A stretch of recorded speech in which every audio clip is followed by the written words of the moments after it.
le grand live du numérique avec Sébastien Poilon. Seconde start-up de notre pitch ce soir pendant un quart d'heure, donc 2 start-upers face à 2 investisseurs. Les VC n'ont pas bougé, toujours Gabriel Thomas pour Blackfin Capital Partners et Augustin Saillard pour New Fun, la maison New Fun. Deuxième entreprise, je vous le disais ce soir, à pitcher en direct sur BFM Business. C'est archi bien.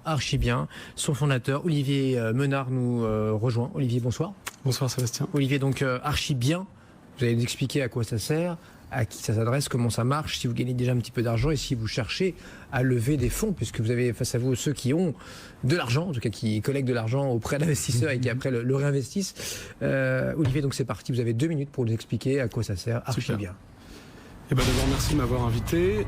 Donc archi bien, on permet aux chefs d'entreprise de réaliser leurs projets de construction et d'aménagement sereinement.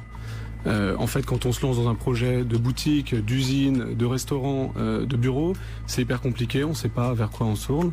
On a des questions d'argent, il y a des questions de délai, il y a des questions de trouver les bonnes personnes pour faire son projet.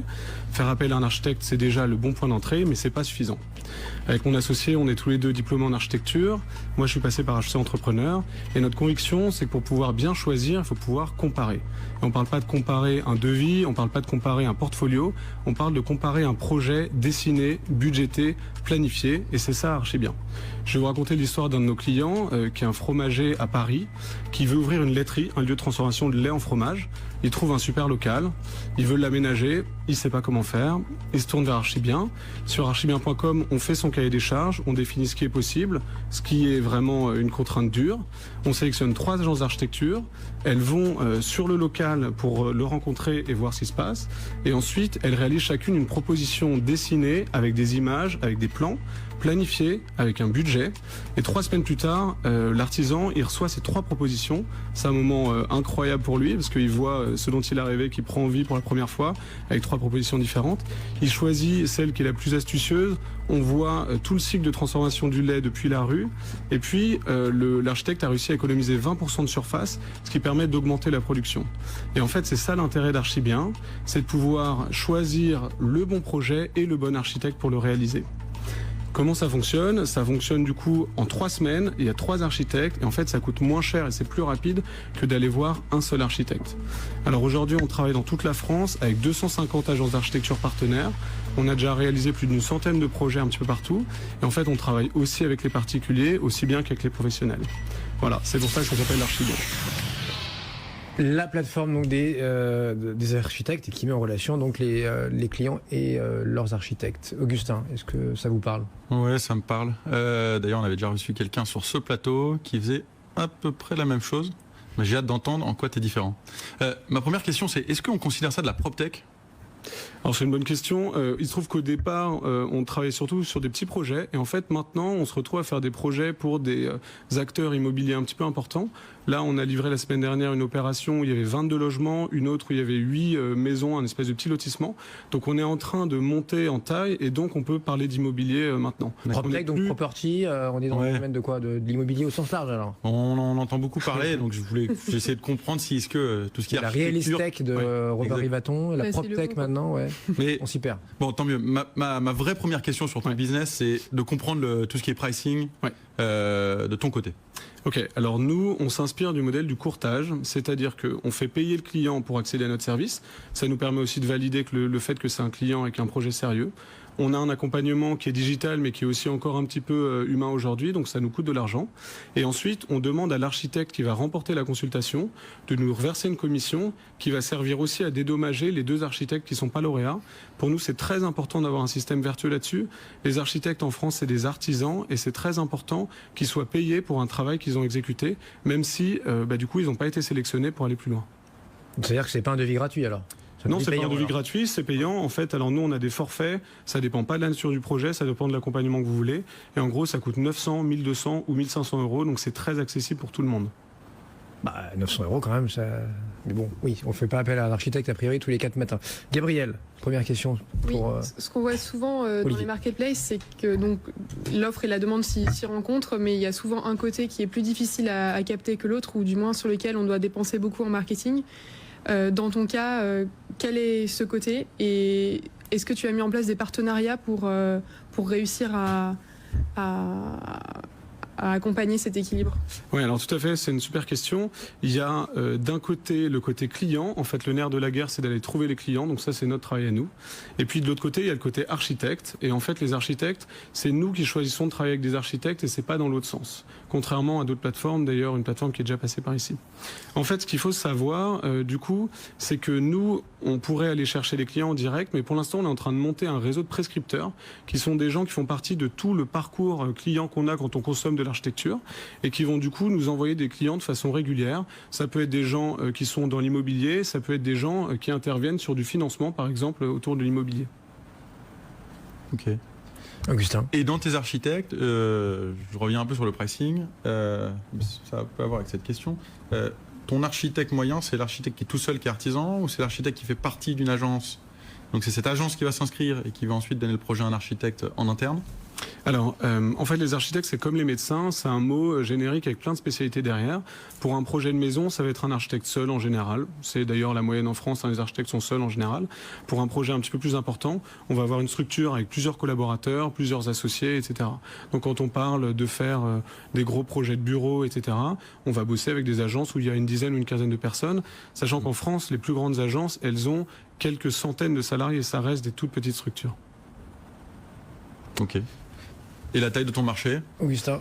Si, ouais, dernière question. Ultime question, ouais, et après Gabriel aussi aura le droit à Taille de ton sa marché. dernière. Ouais, les services d'architecture, c'est plus d'1 milliard d'euros en France. En Europe, c'est plus de 10 milliards d'euros. Donc nous, en tant qu'apporteurs d'affaires pour ces gens-là, on a quand même une part raisonnable et des perspectives de croissance importantes. Et le panier moyen, là, même si vous n'êtes pas dans l'e-commerce Alors du coup, le panier moyen, pour nous, c'est le forfait qu'on fait payer aux gens, plus une commission qui est de quelques centaines d'euros. Ça varie, sur un petit projet, on prend presque rien. Sur un gros projet, on prend un petit peu plus. Et il y a aussi l'argent qui transite par nous pour passer chez les architectes qui n'ont pas été retenus. Et ça, en plus ça fait combien alors? Ça fait un panier moyen qui est au-dessus de 1 000 euros par client. Gabriel, dernière question pour Archi Bien. Oui, quel est le nombre de projets moyens par utilisateur qui va chercher un architecte? Et à travers cette question, j'aimerais bien mieux comprendre, tu parlais tout à l'heure du fait que tu allais de plus en plus vers le B2B, vers peut-être travailler avec des agences immobilières ou des promoteurs. Est-ce que justement c'est pas pour essayer d'augmenter un peu Oui, exactement. Nos clients, c'est du one-shot. On consomme de l'architecture très rarement dans sa vie, qu'on soit en particulier une entreprise. Ça, ouais.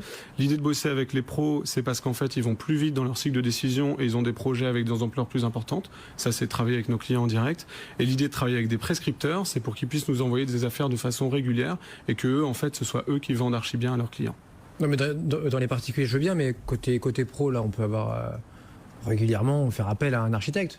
Oui, exactement. Alors, pour des projets de construction ou d'aménagement, pas forcément, mais disons oui, on peut tous les ans ou tous les 2 ans faire appel à un architecte pour ouvrir une nouvelle boutique, rénover des bureaux, etc. Effectivement. Ouais.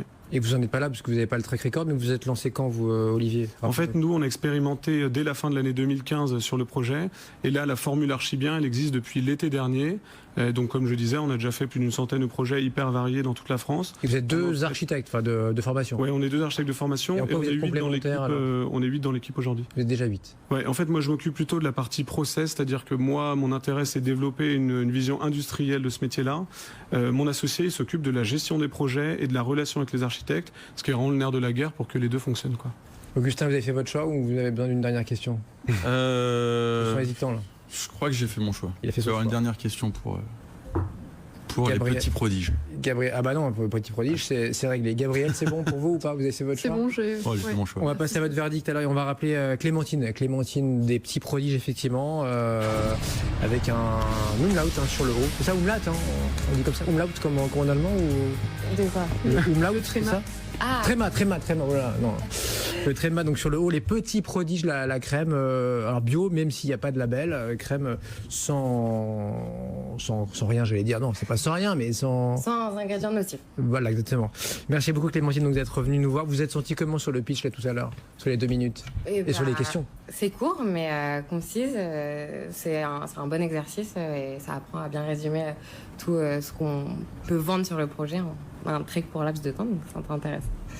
Gabriel, Augustin, là il faut choisir qui des petits prodiges ou de Archibien emporte votre vote ce soir. Peut-être Gabriel pour démarrer. Oui, j'ai trouvé les deux projets très intéressants et hyper différents. Et comme le métier d'investisseur en venture capital, c'est aussi de gérer le risque, je vais plutôt choisir un projet qui est dans un univers que je connais mieux, c'est-à-dire dans l'univers du digital, avec la marketplace d'Archibien. Je pense qu'il y a plein de partenariats qui ont l'air d'être bien identifiés pour réussir à changer d'échelle et pouvoir gagner des parts de marché, même si le panier moyen est souvent à un seul projet pour les utilisateurs consumer classiques. Et donc ce serait plutôt ce projet-là que je choisirais. Et pourquoi je choisirais pas les petits prodiges? Bon, déjà j'ai hâte d'essayer la crème. Mais je trouve que l'industrialisation est une grosse zone de risque pour l'investisseur. Et du coup c'est une des raisons pour lesquelles le digital semble en général plus safe. Voilà. Augustin, la plateforme donc, qui nous met en relation avec un architecte professionnel ou une nouvelle marque de cosmétiques qui, il faut le rappeler, a déjà tapé dans l'œil de L'Oréal puisqu'ils sont incubés chez eux à Station F. Décision pas dure. de rien. Exactement. Ouais. C'est des très beaux locaux d'ailleurs, Station F. Oui. Décision dure. Mais bon, je vais parler en tant qu'investisseur, donc venture. Nous, on a un fonds et en fait, on fait pas vraiment d'amorçage et j'ai l'impression que les petits produits sont plus en amorçage, en tout cas qu'en seed série A. Et je vais aussi me tourner vers un monde que je connais mieux. Je n'ai pas encore fait d'investissement produit et donc mon choix se tourne vers Archibien. En revanche, je vous invite tous les deux à venir dans nos bureaux pour en discuter un peu plus. Vous aviez une question alors pour Clémentine, même si c'est pas elle qui gagne pour vous alors. C'était comprendre un peu plus, c'était rentrer un peu dans tout ce qui était revenus, clients actuels, CAC, etc. CAC, Customer Acquisition Cost. Comment vous achetez les phases d'achat? Comment vous faites de l'acquisition client, Gabriel? Exactement. Clémentine, pardon, expliquez-nous. Alors aujourd'hui, on a favorisé vraiment les leviers d'acquisition non payants. Donc ça va être via la presse où on a eu beaucoup de retombées depuis la création, via les influenceuses avec qui on travaille beaucoup mais sans les rémunérer pour le moment, via un gros travail avec les coachs de chez L'Oréal sur le SEO. Donc le référencement naturel gratuit. On a créé un blog, on fait beaucoup de newsletters, donc ça c'était notre plus gros levier d'acquisition. Après sur ce qui est payant, ça va être plus de la publicité Facebook, Instagram, sur les réseaux sociaux, mais comme je disais tout à l'heure, ça reste difficile sur les cosmétiques de vendre via Internet sans que le consommateur puisse toucher le produit. Mais ce qui fait qu'aujourd'hui, on a un coût d'acquisition très faible avec des coefficients proches de 10 par rapport à notre panier moyen parce qu'on est sur vraiment des leviers non payants. Tu parlais des box aussi tout à l'heure. Ouais. Oui, donc les box sont à inclure aussi dans le coût en effet. Mais et prix abordable, donc ça donne quoi, la gamme de prix, vous nous avez Alors le petit il est à 14,90 et le grand à 34,90. Après il faut vraiment voir ça comme un baume multi-usage et si le consommateur joue le jeu et remplace entre 3 et 5 produits par le produit, au final on est sur un format très économique et pratique à emporter. Oui, parce que vous disiez, il n'y a plus du coup besoin de crème de jour, crème de Exactement. nuit. Voilà. Même dans le sac à main, ça remplace le baume à lèvres, la crème pour les mains, la crème de jour. Donc on est vraiment sur un produit pour avoir vraiment tout le temps sur soi. Merci beaucoup Clémentine, des petits prodiges et donc à Archibien qui ce soir l'a remporté, peut-être le côté plus plateforme digitale, scalable comme disent les VC. Merci donc à nos deux investisseurs ce soir, Gabriel Thomas, Blackfin Capital Partners, Augustin Sayer, New Fund. À très vite dans un instant, l'actu tech de ces dernières heures, il sera 21h30, à tout de suite.